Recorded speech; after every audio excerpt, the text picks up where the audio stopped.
오늘은 에스겔서 30장인데 제가 스스로 뽑아서 말씀 강설을 한다면 이 장은 절대로 뽑지 않습니다. 강해해야 될 성경의 많은 부분들이 있는데 하필이면 이 심판의 어두운 이야기들을 강의할까 저는 하지 않을 것 같습니다. 저에게 이런 경험이 있었는데 전에 열왕기 또 역대기 왕들의 이야기 가운데 좋지 않은 왕들 기록을 보게 되면 대단히 짧습니다.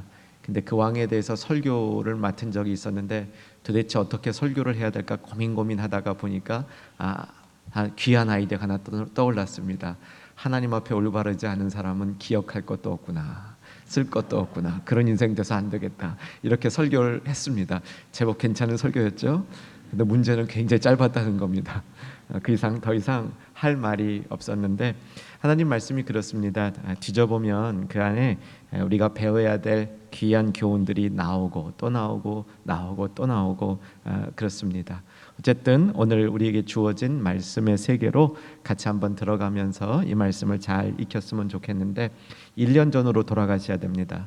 1년 전 이맘때 어떤 일이 있었냐면 2018년 9월 16일 날 주일이었는데 제가 처음으로 에스겔서 강해를 시작했습니다. 10번 강해를 했는데 여러분에게 나눠드린 교재 있죠? 이 교재를 보면 그 10번 강해의 이 내용들, 주제들만 이렇게 다 모아놨습니다. 그래서 꼭지가 10개입니다. 에스겔서의 큰 구조는 에스겔이 소명을 받고 그 소명이 이스라엘을 하나님이 떠나시는 거죠. 동편문으로 영광이 떠나는 에스겔서 10장 그 이후부터는 이제 심판에 관한 이야기가 계속이 됩니다. 이번 달하고 지난달 7월과 8월 매일 성경 이렇게 매일 묵상하시는 분, 새벽 예배 매일 참석하시는 분들은 에스겔서의 아주 힘든 부분들을 쭉 지나왔습니다.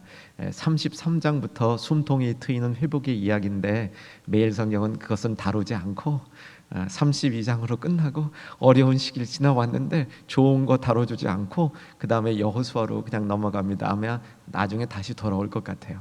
그러니까 에스겔서는 33장부터 회복의 이야기가, 그러니까 심판을 쭉 다루고 회복의 이야기로 돌아오게 되는데 제가 1년 전에 10차례 말씀을 나눈 것은 소명 부분에서 4번 말씀을 나눴고 심판은 딱 하나밖에 안 했습니다. 그리고 회복되는 것 5개, 이렇게 해서 10번을 나눴습니다. 한번 1년 전 이야기니까 쭉 그 제목만 보면서 어떤 말씀을 들었는지 다시 한번 기억해 보시면 좋겠는데 제가 소망하기는 물론 새하늘과 새 땅일 겁니다. 그런데 완전히 새하늘과 새 땅은 아니기를 소망해 봅니다. 소명 가운데 이제 4개 하늘이 열리면서 이제 계시를 받고요. 에스겔이 계시를 받을 때 영광의 보좌, 이제 하나님 보좌가 쫙 보이는 겁니다. 이 영광이 먼저 설명이 돼야 그 영광이 떠나는 장면이 나오게 되거든요. 그 다음에 이제 소명을 받을 때 두루마리를 먹으라 말씀을 이제 속에 넣어서 소화시키고 자기 속에 장착을 한 겁니다. 그래야 말씀을 전할 수 있는 사람이 되는 거죠. 그다음에 이제 파수꾼 에스겔, 파수꾼 이 시대를 향하여 외칠 사명을 받게 되는데 하나님이 정말 좋지 않은 사람도 구원하려는 마음을 갖고 계시다 선포하고, 벙어리, 이제 파수꾼 되니까 말만 자꾸 하려는 게 아니라 말하려면 또 입을 다물 줄도 알아야 됩니다. 그래서 이제 벙어리 에스겔 훈련을 한 다음에 이제 심판 부분에서는 하나만 다뤘습니다. 핑계라고 다뤘는데 어떤 사람이 하여간 핑계거리는 굉장히 많다는 겁니다. 일종의 비유인데 내 이가 신 것이 우리 아버지가 신포도를 많이 먹어서 내 이가 시다, 말도 안 되는 그런 핑계를 갖다 댄다는 거죠. 그만큼 이스라엘 백성의 하나님 앞에 받을 심판은 핑계거리가 없다, 핑계 댈 수 없다, 그런 말씀이었고요. 그 다음에 심판에 대한 이야기가 아주 가득 나오는 겁니다. 굉장히 길었습니다. 이제 회복에 가서는 한 목자를 세우실 것이다 예언을 하고요. 메시아 목자죠. 마른 뼈 골짜기 말씀드렸습니다. 기억나시죠? 마른 뼈는 이렇게 막 다 붙어가지고 이제 생기가 돋았는데 결론은 생기가 돋고 끝난 게 아니라 그 생기가 뭐가 됐습니까? 하나님의 2글자 군대가 됐다는 거죠. 할렐루야. 군대가 됐다는 겁니다. 그래서 전투 병력까지로 회복이 되어졌다, 그렇게 말하고요. 그 다음에 이제 화평의 언약, 아주 중요한 거죠. 하나님이 화평의 언약을 맺음으로 회복이 가능해진 겁니다. 우리 능력으로 회복되는 게 아니고, 때가 돼서 자연히 회복되는 게 아니고, 그 밑에 하나님이 화평의 언약을 맺어주셔서 회복이 됐고, 그 영광이 돌아오는 겁니다. 그리고 마지막 여호와 삼마, 하나님이 여호와가 거기에 계시다, 이렇게 맺어지게 되는 거죠. 자, 그래서 오늘 이제 요 하루 몇 분 안 되는 시간이지만 심판에 관한 긴 메시지, 이 메시지의 큰 틀을 오늘 배우시는 겁니다. 그러면 선지서의 심판은 이런 구조로 되어 있구나라고 말씀을 배우시게 되는데, 이게 적용점이 있습니다. 어떤 적용점이 있냐면 지금 우리 시대에 아주 필요한 말씀입니다. 우리가 지금 그런 모습 일부 있잖아요. 도대체 어디를 의지해야 되나? 미국을 의지해야 되나? 일본은 이제 상당히 문제가 된 것 같고, 그렇다고 또 북쪽도 그런 것 같고, 그럼 중국을 의지해야 되나? 도대체 이렇게 낀 사이에서 무엇을 의지해야 되는가, 이 문제에 대한 중요한 성경적인 교훈이 오늘 본문에 나오기 때문에 꼭 이 말씀 가운데 잘 경청해 주시고 이후에 순모임을 통해서 더 깊은 나눔으로 들어가실 수 있기를 기대합니다. 자, 30장을 보시면서 매일 성경 부분이 아마 복사된 걸로 알고 있는데, 아마 타이프가 쳐져 있거나 그럴 거예요, 교재 중에. 그래서 여기 나와 있는 그 문제들을 보게 되는데, 오늘 26절을 목사님이 너무 잘 읽어주셨어요. 사실 성경 읽기도 쉽지 않습니다. 26절 읽는 것이, 우리말 읽는 거 쉽지 않은데 잘 읽어주셨는데, 여러분 한 번 읽어갖고 이게 무슨 뜻인지 잘 모르시죠? 대충 감은 애굽이 벌받고 있구나라는 거죠. 애굽이 벌받고 있구나. 근데 가만히 생각해 보면 애굽이 왜 벌받고 있을까 생각해 보니까 이스라엘이 애굽을 의존했잖아요, 그렇죠? 이스라엘이 애굽을 의지하고 바벨론을 멀리했는데, 그래서 애굽이 벌받는구나, 이렇게만 이해하면 우리가 성경을 잘 이해 못한 겁니다. 잘못 이해한 겁니다. 이스라엘이 애굽을 이해했고, 그 애굽이 이스라엘에 도움을 주면서 또 이스라엘을 압제한 거죠, 그렇죠? 그러니까 이 하나님의 방법을 큰 그림에서 우리가 그림을 그릴 줄 알아야 되는데, 일단 본문 안에 들어가서 본문이 무엇을 얘기하는지 먼저 확인을 하고 꼭 큰 그림으로 돌아와야 됩니다. 자, 이 본문 문제를 정리하면 26절이나 되는 긴 본문의 내용을 좀 더 쉽게 그 본문 안으로 들어갈 수가 있습니다. 제가 먼저 읽어드릴게요. 이스라엘은 애굽의 도움을 기대했으나 그 애굽 또한 여호와의 날에 심판을 받을 것입니다. 왜냐하면 바벨론이 이스라엘뿐만 아니라 애굽도 쳐서 무너뜨렸거든요. 그래서 애굽도 어려움을 당하게 된 겁니다. 1번, 하나님은 애굽에 무엇이 임하며 무엇을 일으키시겠다고 합니까? 4절을 한번 봐주시기 바랍니다. 4절을 보시면 같이 한번 4절 읽겠습니다. 애굽에 칼이 임할 것이라. 거기까지 뭐가 임합니까? 칼. 8절로 가보시죠. 내가 애굽에 뭘 일으키며? 불을 일으키며. 칼과 불은 하나님 심판의 방법이죠. 하나님이 애굽을 심판하신다. 애굽 입장에서 보면 그런 생각 들 것 같아요. 애굽족의 하나님이 자기 백성 심판하는데 나는 옆에 끼어 있다가 혼난다? 이런 생각을 애굽이 할 수도 있을 것 같습니다.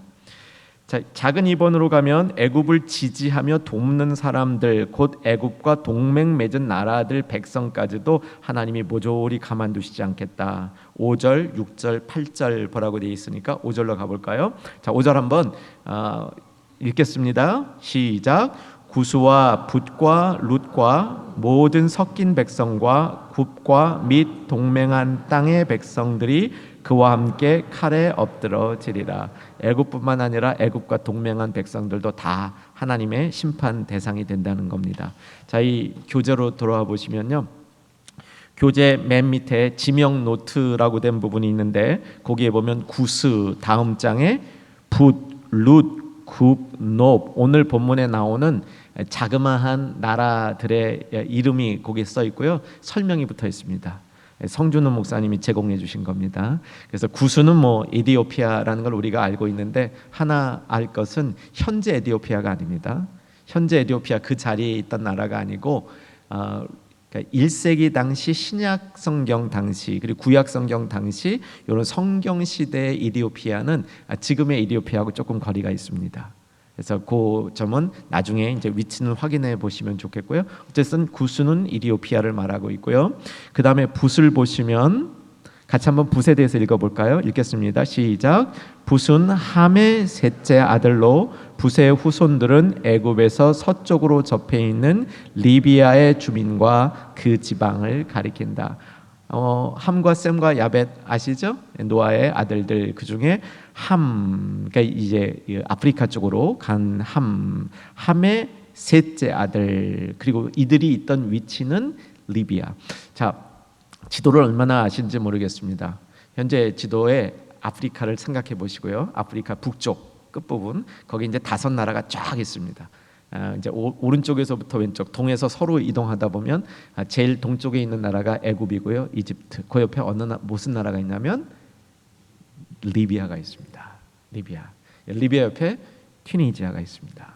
근데 여기 지금 붓, 룻, 굽 이런 나라들은 다 지금 리비아에 속한 나라예요. 여기 굽을 내려가 보시면 구레네 이렇게 돼 있죠. 구레네를 굽 이렇게 묶어서 굽인데 사실 이 구레네도 리비아 지금 현재 리비아입니다.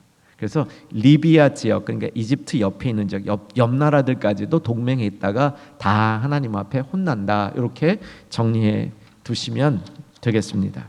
그러니까 하나님의 심판이 딱 일어났을 때는 이 모조리다 이렇게 혼나는 겁니다. 이유는 이제 나중에 정리합니다. 세 번째, 하나님은 심판을 통해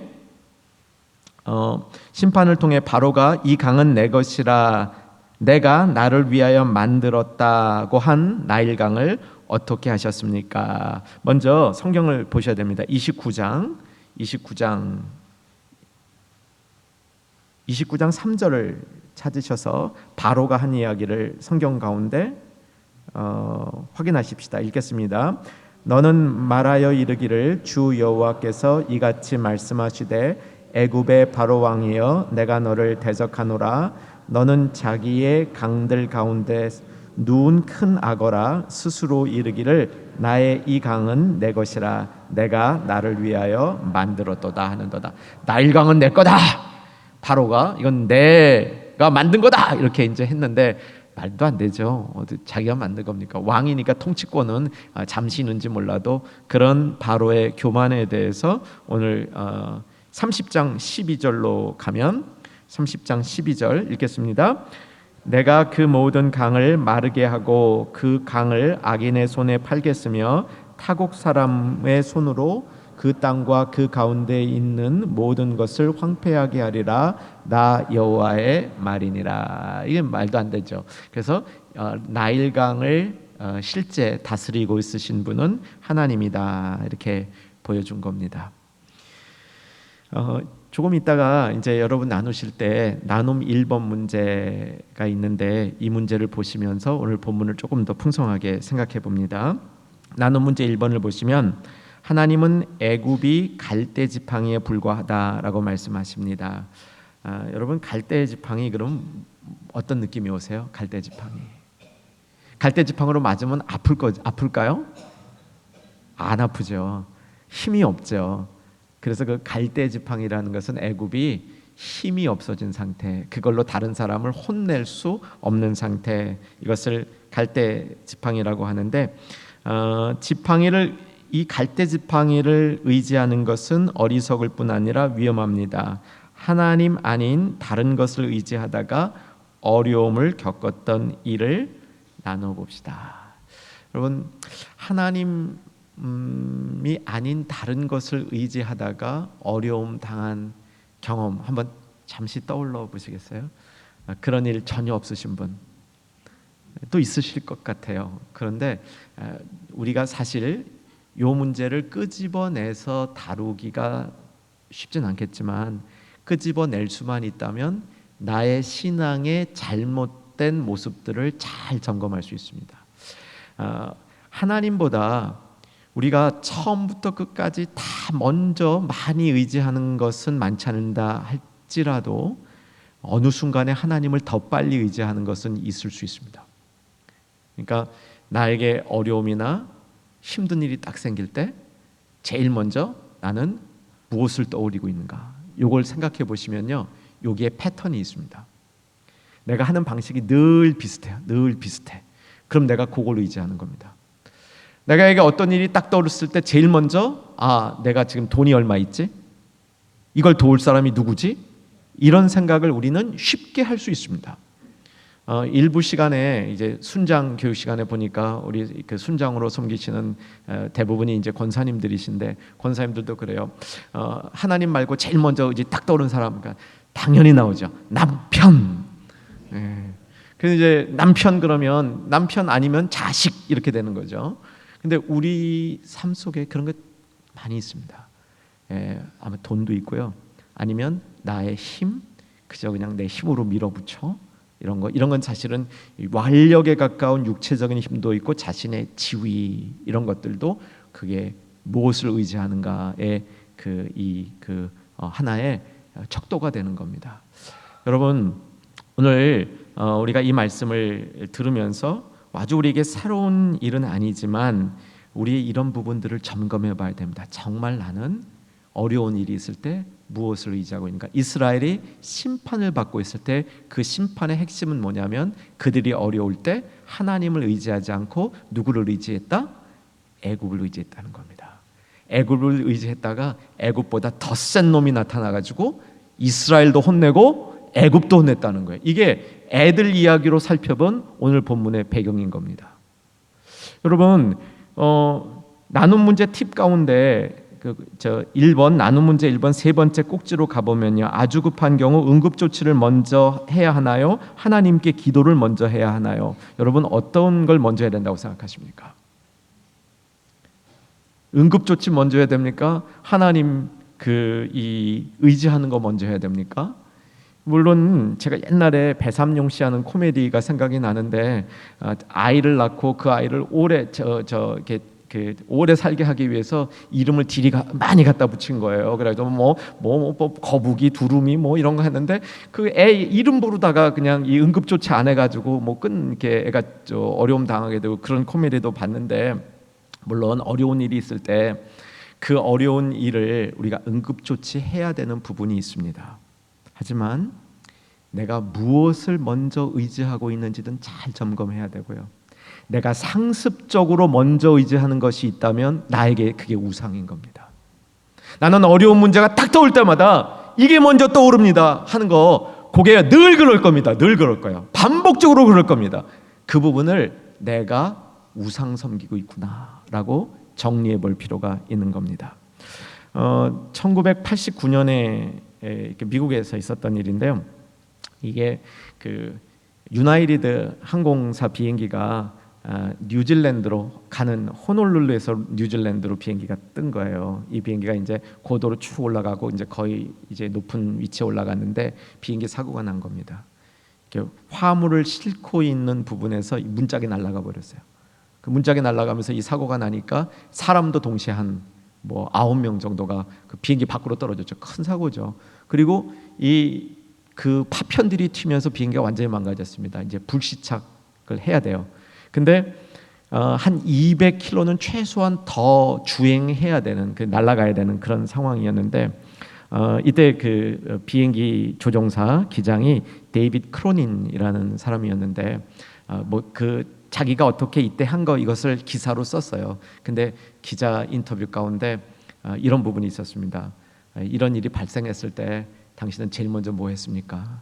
그러니까 이 기장이, 저는 짧고 굵게 하나님 앞에 기도하고 그 다음에 내가 할 수 있는 핸들을 꽉 잡고 할 수 있는 최선의 일을 다했습니다. 이렇게 인터뷰를 했습니다. 사랑하는 여러분, 제가 말하는 거는 하나님을 의지할 때 이렇게 급한 상황에서 이 기장이 잠깐만 기다립시오, 나는 내 기도 정량을 채우고 오겠습니다 하고 15분 기도를 했대 봐요. 어떻게 됐겠어요? 다 큰일 난 겁니다. 그렇죠? 근데 사랑하는 여러분, 거꾸로 생각해 보십시오. 총알기도 하는데 얼마나 걸리세요? 도대체 몇 초나 걸리세요? 별로 안 걸리잖아요. 그런데 우리는 그것도 안 하고 내가 원하는, 내가 익숙한 방법을 찾느라고 얼마나 많이 허둥지둥 됩니까? 이스라엘의 모습을 영적으로 보면, 하나님이 보면 그런 모습인 거죠. 자, 바벨론이 침공해 옵니다. 바벨론이 침공해요. 대비를 해야죠. 대비 안 할 게 아니죠. 화친을 할 건가 싸울 건가 대비를 해야죠. 애굽이 도울 사람이라면 애굽한테 가서 도움을 구해야 하는 것도 한 가지 생각해 볼 수 있는 방법입니다. 그런 것 저런 거 생각 안 하라는 게 아닌데 뭐가 빠졌습니까?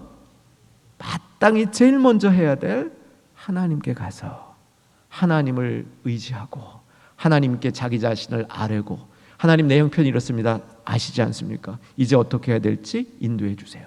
그러면 하나님이 어떨 때는 애굽을 가라, 어떨 때는 바벨론을 가라, 어떨 때는 이것저것 다 아니다, 네가 스스로 싸워봐라, 어떨 때는 가만히 있어봐라, 하나님 방법대로 가르쳐 주시는데 자꾸 내 방법대로 내가 하던 대로 의지하면서 다른 것을 의지하고 나아갈 때, 그때 애굽을 의지하던 이스라엘의 모습이 된다는 겁니다. 그래서 성경은 이런 걸 읽으면서 애굽은 절대 의지하면 안 돼.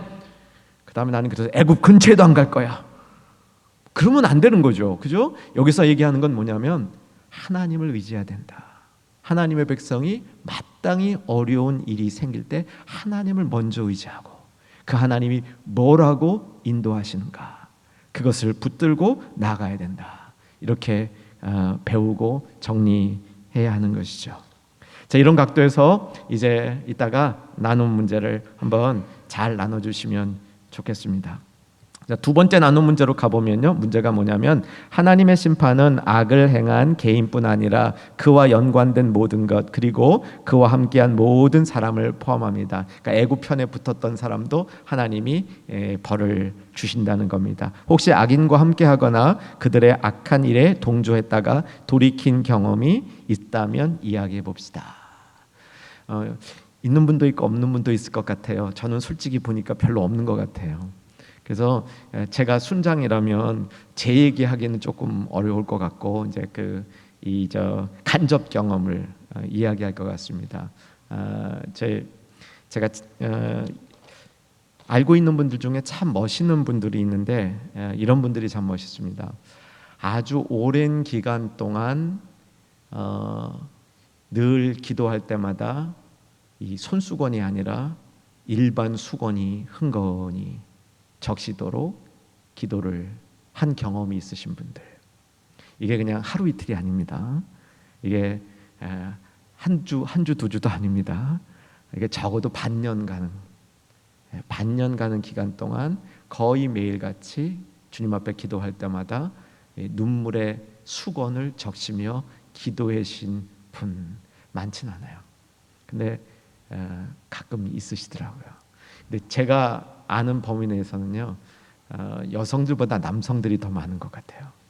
그래서 그런 식의 기도는 하나님이 여성보다는 남성들한테 더 허락하시는 것 같은데, 제가 알고 있는 그분들은 다 멋있습니다. 정말 다 신앙이 아주 훌륭하게 자리가 잡혀 있어요. 그중 한 분인데, 그분이 왜 이렇게 기도하게 된 배경 가운데는 본인은 참 이렇게 무릎 꿇고 기도하는 게 참 힘들었답니다. 사실 저도 그래요. 저도 오른쪽 이 발목에 뭐가 좀 문제가 있어서 이렇게 무릎을 꿇고 기도하는 게 쉽지 않습니다. 근데 우리 장로님들 중에도 이렇게 무릎을 꿇고 기도하는 게 참 익숙하신 분들이 있어요. 그분들은 기도도 많이 하셨겠지만 기도 많이 하신 덕분에 건강도 굉장히 좋은 것 같습니다. 그렇게 무릎 꿇고 기도할 수 있는 분들의 건강이 굉장히 좋다고 그러더라고요. 그런데 제가 지금 이렇게 여러분에게 소개하려는 이분은 이게 좀 나쁜데 이렇게 끼었던 분이에요. 이게 왜 무릎을 꿇고 기도를 못 하냐면, 고등학교 때 이게 이제 좀 패거리들하고 어울려가지고 지나가는 애들을 이렇게 좀 혼내주고 뭐 좀 그런 일을 했대요. 그러다가 이제 그런 일을 이렇게 하는데 이 경찰이 잡으러 온 거예요. 그래서 그냥 냅다 도망가다가 이 무릎을 그냥 전봇대에다 쾅 쳤대요. 그래서 무릎이 이제 망가진 거야. 그래서 이제 그 이후로 이제 뭐 그런 무릎에 관련된 일을 하기가 어려웠는데, 또 그 일 덕분에 그 사람들로부터 이렇게 빠져나올 수 있었고, 또 하나님 앞에 다른 형식으로 기도하면서 눈물의 은사를 받을 수 있었다. 이런 간증입니다.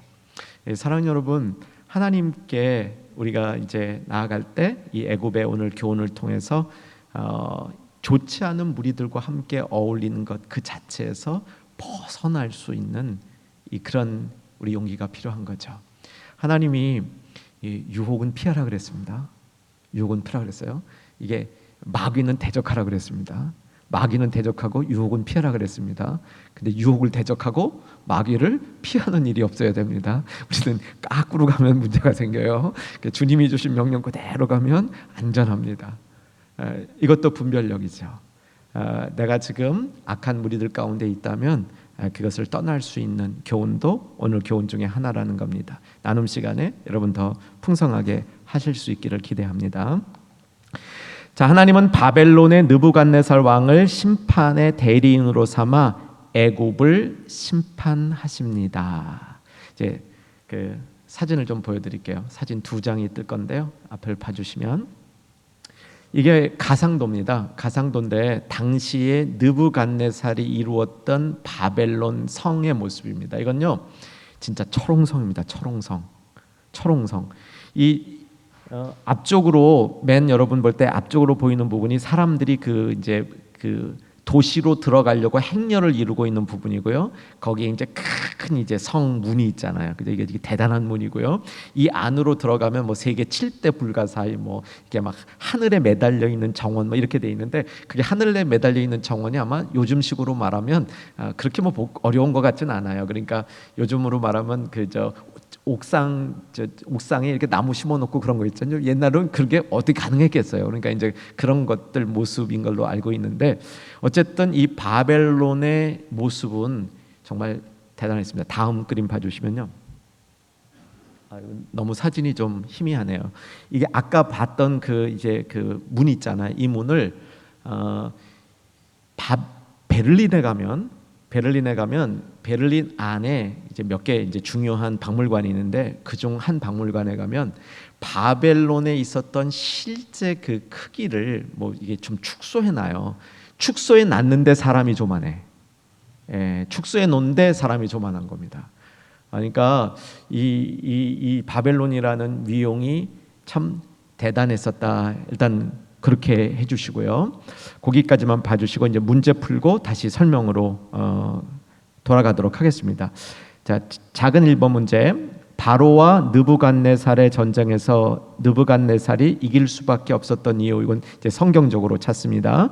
21절과 25절인데 그냥 우리가 제 얘기 들으면서 따라와 주시면 좋겠습니다. 하나님께서 느부갓네살의 두 팔은 강하게 하셔서 칼을 마음대로 휘두르게 하셨고, 반대로 바로의 두 팔은 어떻게 해서 꺾으셔서 칼도 들 수 없는 상태로 만들었다는 겁니다. 그러니까 여러분, 칼 들고 전쟁하는 이 장수 입장에 팔이 꺾여가지고 칼도 들을 수 없게 됐다. 이것은요 굉장히 비참한 상태인데, 여기서 주는 메시지는 뭐냐면 하나님이 힘을 주셔야 그 칼도 붙들 수 있다는 겁니다. 그러니까 애굽의 이 바로가 내가 힘이 세졌다, 나일강 내가 만들었다, 내 거다 이랬는데, 그거 애굽 자기 힘으로 한 게 아니고 하나님이 허락해 줬는데, 그거 모르고 자기 힘으로 한 것처럼 생각하다가 그 팔이 꺾였다는 겁니다. 반면에 하나님이 그 팔에 힘을 주시니까 바벨론이 일어난 거예요. 여러분, 제가 좀 전에 사진을 보여드린 이유는 뭐냐면요, 저렇게 강성한 바벨론이 순간적으로 일어난 겁니다. 저게 수백 년을 두고 차근차근 그 나라가 발전한 게 아니고요, 역사상의 바벨론은 순식간에 일어나서 세계 대제국이 되고 저거 순식간에 없어져요. 순식간에. 우리 성경 아는 지식만 갖고 제가 조금만 도와드릴게요. 이스라엘 백성이 포로로 끌려갈 때는 느부갓네살 왕에 의해서 바벨론을 끌려갔습니다. 돌아올 때는 그 나라가 바벨론이 아니에요. 똑같은 지역에 그 지역을 다스리던 나라가 바사예요. 고레스 왕이. 70년 안에요. 저렇게 강대하던 나라가 그냥 샥 바뀌어버려요. 새로운 나라로. 하나님이 팔을 딱 꺾으시니까 칼도 못 쪄요. 콜도 못 쪄. 하나님이 그 팔에 힘을 주시니까 칼을 휘두르면서 세계적인 나라가 되었다는 겁니다.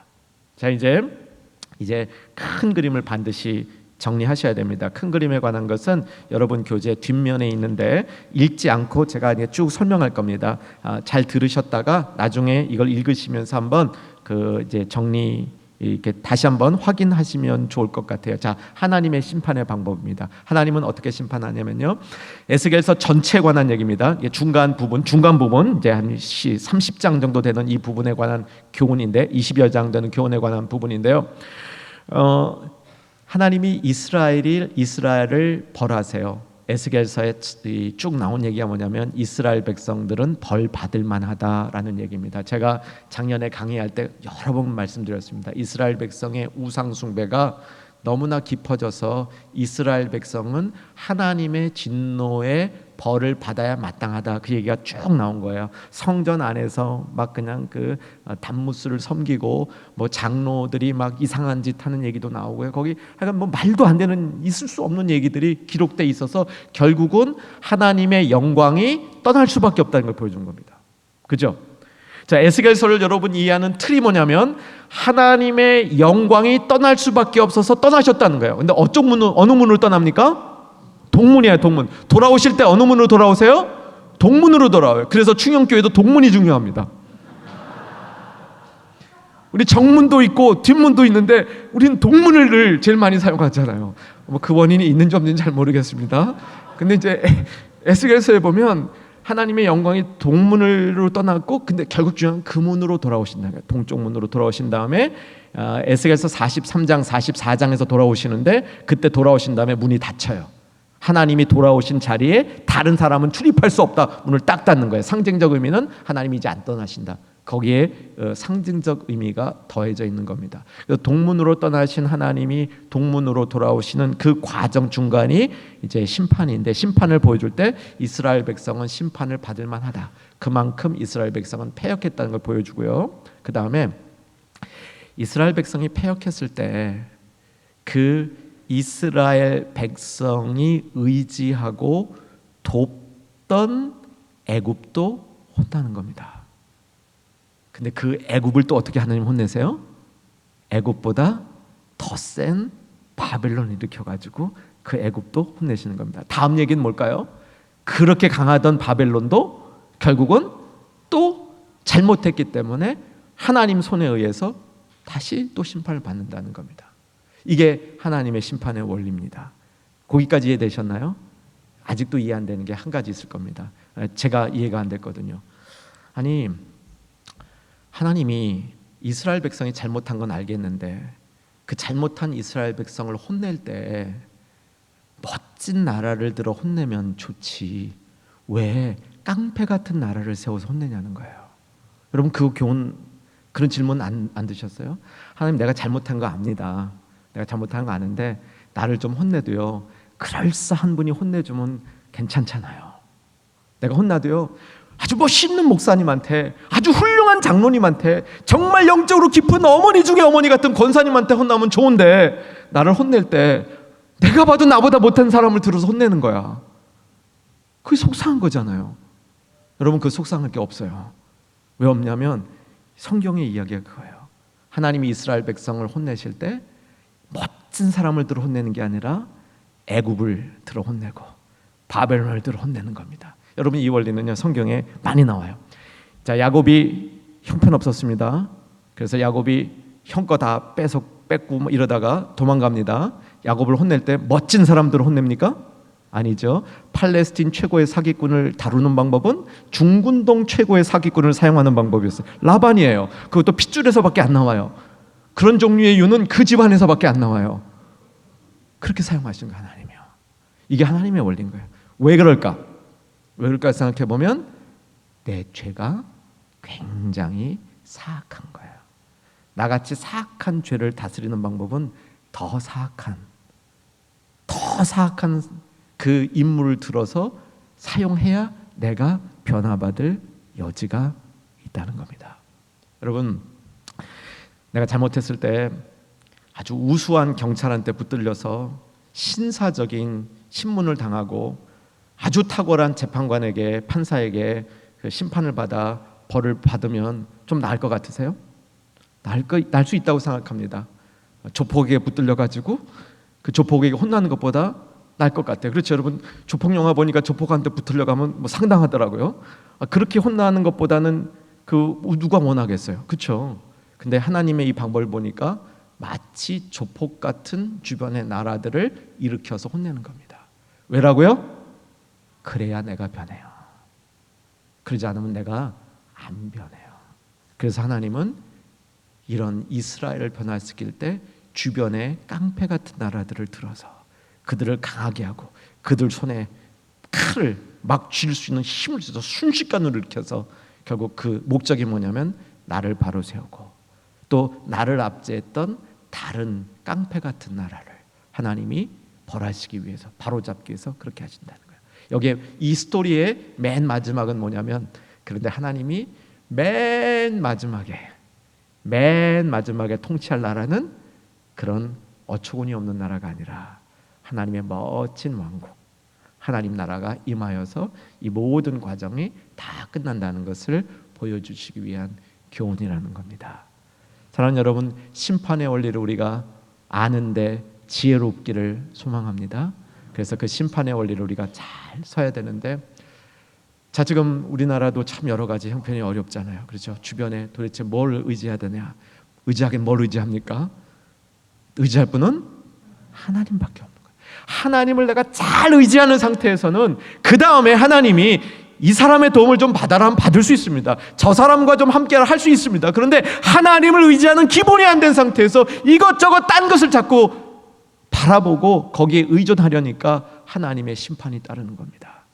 사랑하는 이 자리에 있는 모든 중연의 가족들이 하나님을 정말로 경외하고 의지하는 그 자리에 서서 그것으로부터 우리의 삶과 우리의 생활이 다시 회복되어질 때 우리를 사용하시고 우리를 들어서 주변을 축복하시고 주변을 변화시키는 역사를 이룰 줄 믿습니다.